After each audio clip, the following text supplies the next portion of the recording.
biasanya datang beriringan dengan kesulitan. Apa Pak kesulitannya?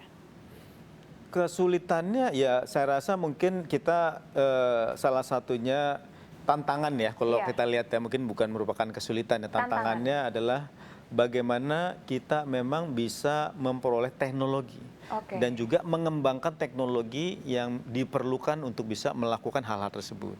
Jadi memang yang kita perlukan saat ini adalah melakukan kemitraan dengan para apa namanya perusahaan-perusahaan lain yang mungkin saat ini memang sudah memiliki teknologi teknologi, tersebut. iya. Contohnya misalnya saat ini adalah teknologi baterai Iya, yang mungkin Antam saat ini fokusnya adalah di bidang pertambangan, pertambangan nikel atau mungkin sebagai perusahaan smelting lah ya, menghasilkan biji nikel misalnya.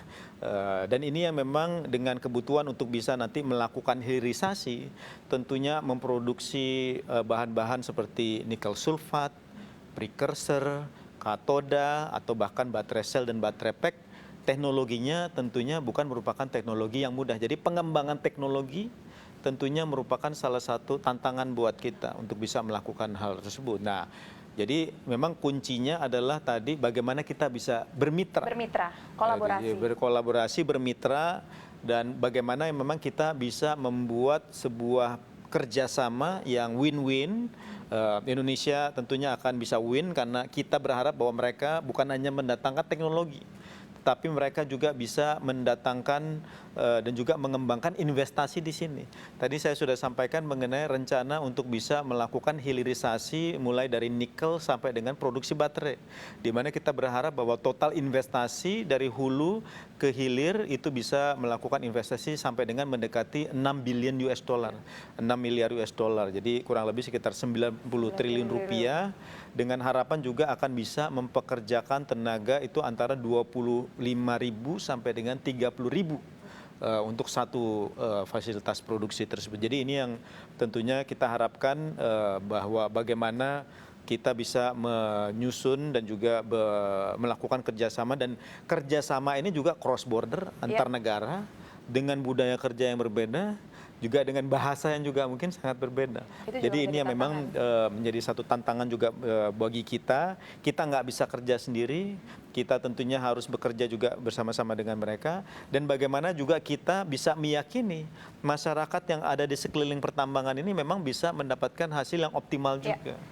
Saya minggu lalu misalnya berkesempatan mengunjungi ke Halmahera Timur yang memang nantinya akan menjadi lokasi di mana kita akan mengembangkan fasilitas produksi dari hulu ke hilir tersebut. Nah, bagaimana memang masyarakat yang ada di situ, pemerintah daerah juga mendukung upaya ini semua. Dan tentunya bagaimana kita juga bisa menyusun sebuah rencana kerja di mana kita bukan hanya ya berproduksi aja, menghasilkan laba aja, tapi juga bisa melakukan hilirisasi supaya manfaat itu juga bisa diperoleh Terasa sama oleh masyarakat. masyarakat di sekitarnya. Kami juga memiliki data Pak bahwa sektor tambang ini menjadi salah satu kontributor penting dalam mendukung pencapaian net zero emission. Nah, sebagai holding pertambangan khususnya under BUMN, ini pastinya memiliki peran penting untuk bisa membangun komitmen dari net zero emission ini di sektor tambang. Jadi apa Pak upaya Kementerian BUMN dalam mendorong implementasi green mining kepada para pengusaha BUMN pertambangan? Iya, jadi salah satunya yang kita lakukan juga adalah bahwa bagaimana mereka bisa melihat upaya-upaya untuk dari hulu ke hilir, terutama dalam kegiatan produksinya bisa mengurangi penggunaan energi dan bisa mengurangi emisi tadi. Jadi contohnya misalnya yang kita lakukan dengan di sektor pertambangan yang tadi kami sudah sampaikan, bagaimana mereka di batu bara sendiri untuk bisa mengurangi penggunaan daripada energi berbasiskan karbon untuk bisa menggunakan jenis energi baru dan terbarukan.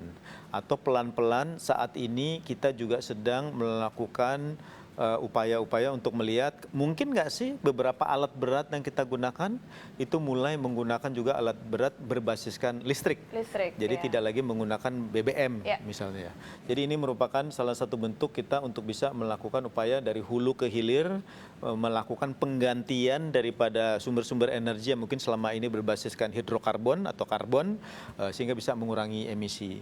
Yang kedua juga tadi sudah kami sampaikan bagaimana mereka juga melihat potensi yang ada di Indonesia saat ini untuk bisa dikembangkan mengurangi emisi yang ada. Contohnya apa? Kita di BUMN memiliki sebuah perusahaan perhutani, menguasai jumlah hutan itu kurang lebih sekitar 2 juta hektar. 2 juta hektar. Sebetulnya lahan hutan tersebut berpotensi untuk bisa menghasilkan carbon offset credit juga. Jadi ini yang biasa dikenal masyarakat sebagai nature based solution. Karena kan dengan mereka melakukan perawatan, konservasi hutan yang tadinya mungkin menjadi hutan produksi, tidak lagi menjadi hutan produksi misalnya. Dan kita juga sudah melihat kesempatan ini, jadi perhutani mungkin bekerja sama dengan Pertamina Power Petro PPI, bekerja sama juga dengan MindID, holding pertambangan kita, untuk melihat berinvestasi bersama-sama untuk bisa mengembangkan yang namanya nature based solution untuk bisa menghasilkan carbon offset credit itu sendiri. Jadi ini merupakan beberapa contoh. Yang ketiga tentunya optimalisasi dengan menggunakan digitalisasi. Ini yang juga sudah dilakukan misalnya tahun lalu sudah diresmikan juga oleh Bapak Presiden Joko Widodo, di mana kita meresmikan fasilitas 5G mining atau smart mining yang dilakukan oleh Freeport Indonesia. Dan ini juga merupakan salah satu upaya kita untuk bisa mengurangi emisi juga. Karena melalui digital mining dan juga smart mining ini juga kita harapkan akan bisa lebih sedikit dan lebih optimal dalam hal penggunaan energinya juga.